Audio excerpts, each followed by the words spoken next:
반갑습니다. 예수님빛교회입니다. 오늘은 시편 4편 1절에서 8절 말씀으로 모든 상황 속에서 라는 제목으로 대림절 첫 번째 주일에 말씀을 함께 나누기 원합니다.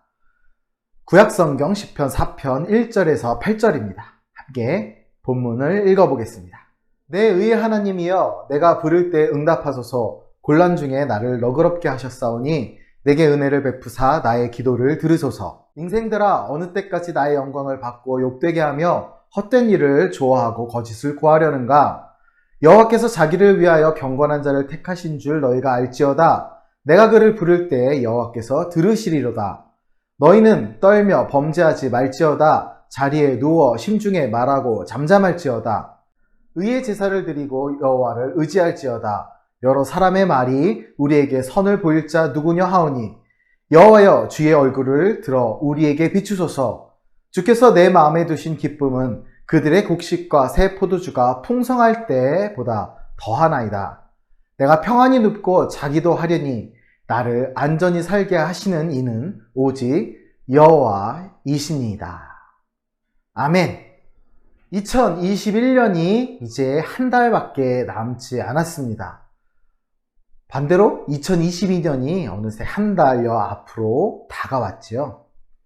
오늘은 대림절 첫 번째 주일로 예수님이 오시는 그 성탄절을 기다리며 우리가 함께 대림절이라는 절기로 지내는 첫 번째 주일입니다. 2019년 12월 이후 참 우리가 어려운 시기를 보냈습니다. 한두 달로 끝날 줄 알았던 그 시기가 어느새 2년이라는 시간으로 우리를 어렵게 했지요. 한 해를 마무리하는 시점에 우리는 항상 우리를 돌아보기 마련입니다. 한 해 동안 우리 모든 상황 속에서 있었던 하나님의 역사를 우리는 돌아보아야 하죠. 특히 우리가 살아가면서 우리를 돌아본다 할 때 스스로 죄의식으로 올가매는 것보다 모든 상황 속에서 함께 하시는 하나님께 감사함으로 고백하는 습관이 아마 하나님이 보시기에는 더 기뻐하시는 일이 아닐까 생각해 봅니다. 오늘 본문의 시는 고통 중에 보낸 하루를 마무리하며 8절의 기록으로 비추어 볼 때 저녁에 하나님께 드린 기도라 생각됩니다. 시편 말씀은 총 5권의 책으로 이루어졌고 오늘은 그 중에 1권, 그래서 1편에서 41편 중에 한 부분입니다. 한 시이지요.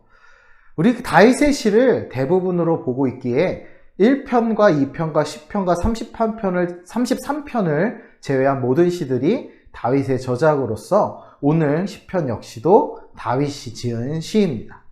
특히 오늘 본문은 3편에서 5편까지 다윗의 압살롬의 반역으로 힘들어하는 시기의 이야기를 담고 있습니다.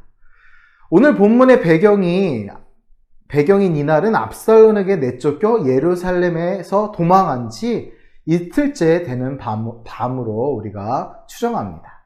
특별히 3편에서는 다윗이 압살롬에게서 도망한 이후로 기록되어 있지만 4편, 5편은 따로 기록이 없거든요.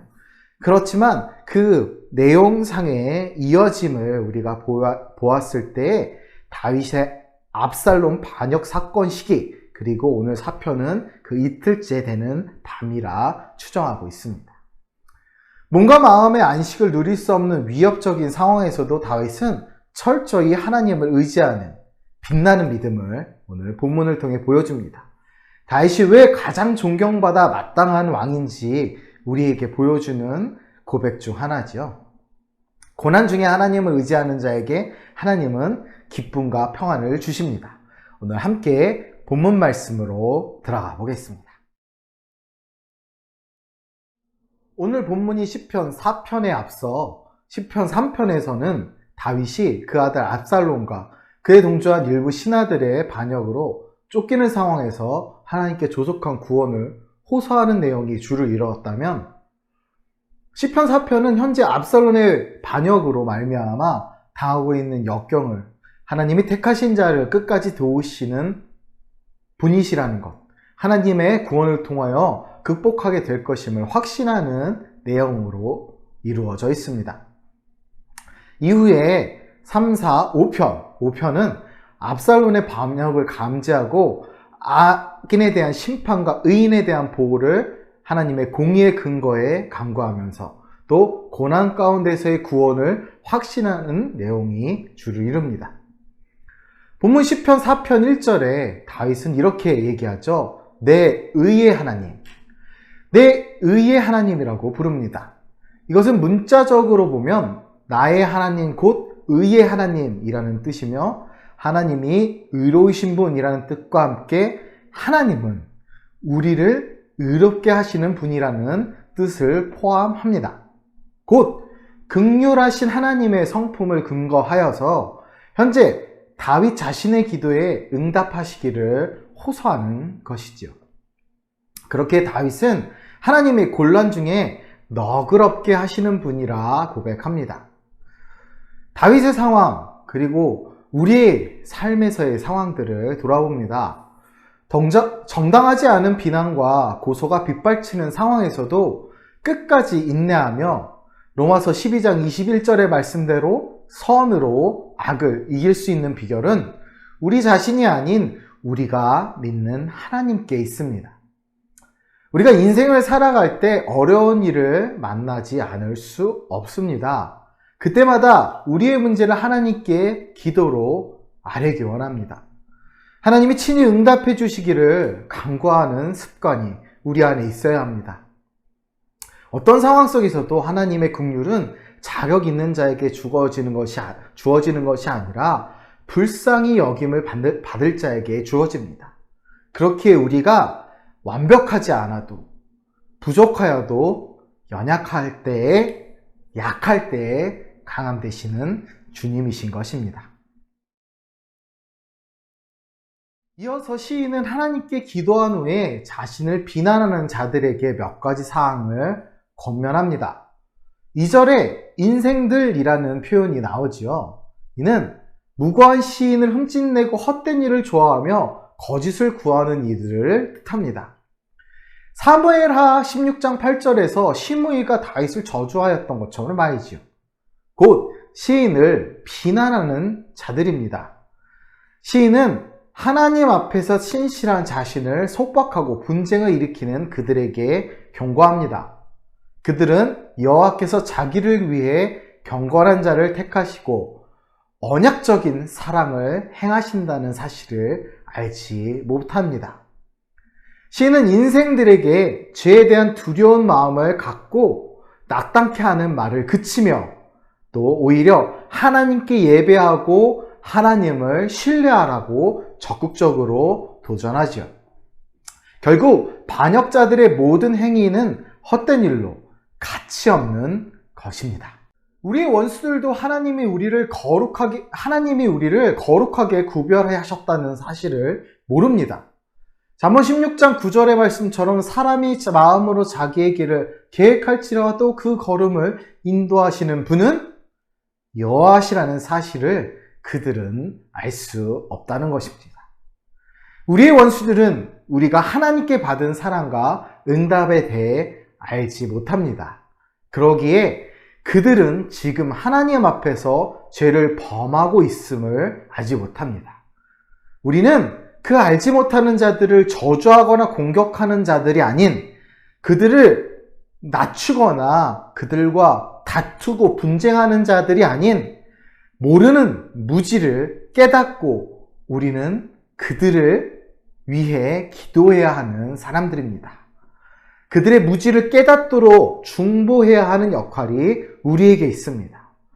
예수님이 저들이 무슨 일을 하고 있는지 알지 못한다 말씀하셨던 것처럼 우리에게 악한 행위를 하는 자들을 중보하며 그들이 예수님을 알 수 있도록 우리는 중보자로 서야 합니다.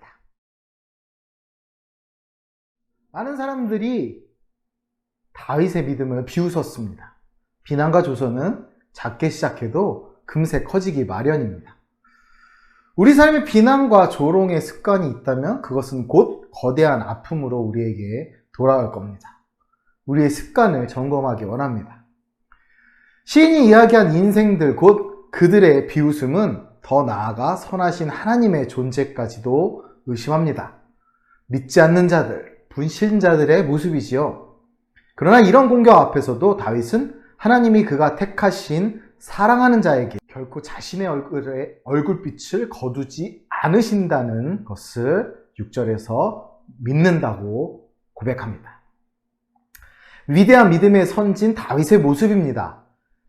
그 사실을 신뢰하는 다윗은 풍성한 소출이 있는 추수 때의 기쁨보다 더 큰 기쁨을 맛봅니다.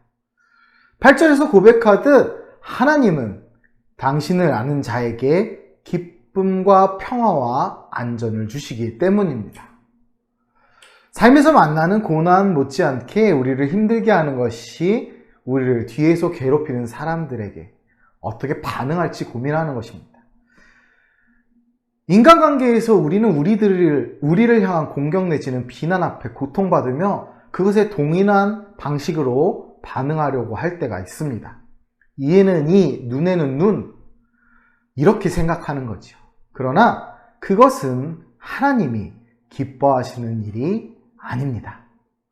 인생들, 곧 우리를 비난하는 자들은 우리의 영광을 욕되게 하는 존재들입니다. 그러나 우리가 하나님 편에 서서 기다릴 때 하나님은 우리의 편이 되셔서 우리의 기도에 응답하십니다.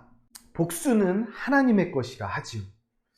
사도행전 12장에서 베드로가 헤롯 왕에 의해 잡혔을 때 그 밤에 천사가 와서 그 옆구리를 쳐서 깨워야 할 정도로 베드로는 그 위급한 상황에 깊이 잠이 들었습니다. 그가 그렇게 깊이 잘 수 있었던 것은 어떤 연유일까요? 그것은 기꺼이 그리스도 예수를 위해 순교할 각오를 갖고 있었고 뿐만 아니라 폭풍과 몰아쳐도 그 위를 오셨던 예수님을 신뢰했기 때문에 평안을 누릴 수 있었던 것입니다. 시편 127편 2절에서 말씀하시듯 하나님은 하나님을 사랑하는 자에게 잠을 이룰 수 없는 밤에도 평강을 주십니다. 우리는 우리를 평안히 하시는 그리스도 예수의 역사를 의지하며 나아가야 합니다.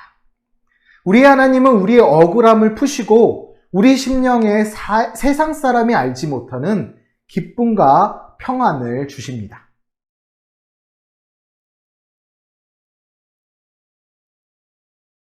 고난과 환난이 없다는 것을 약속하는 것은 복음이 아닙니다. 우리 삶에는 분명하게 고난과 환난이 있고 고통이 있습니다. 지산낙원이라는 말로 우리를 현혹하며 흔들려는 자들이 있습니다. 물론 이 땅에서 우리가 천국을 맛볼 수는 있지요. 그러나 이 땅이 지상낙원이 되어서 우리가 생각하는 인간적인 어떤 물질적 축복이나 특별한 다른 엄청난 영광을 누린다는 거 사실 그렇게 쉽지 않은 일입니다. 또 우리를 가진 기만과 유혹으로 넘어뜨리는 자들이 그런 식으로 이야기를 하지요. 그러나 우리가 깨끗한 마음으로 하나님을 구할 때 하나님이 고난 중에서도 우리와 함께 하시고 환난 중에서 우리를 구하신다는 성경의 교훈을 확신해야 합니다. 이런 믿음이 있을 때 우리도 다윗처럼 조건과 상황을 뛰어넘는 기쁨과 깊은 평안을 누릴 수 있습니다. 모든 상황 속에서 그리스도 예수의 영광과 은혜 가운데 평강을 누리시길 축복하고 기도합니다. 감사합니다.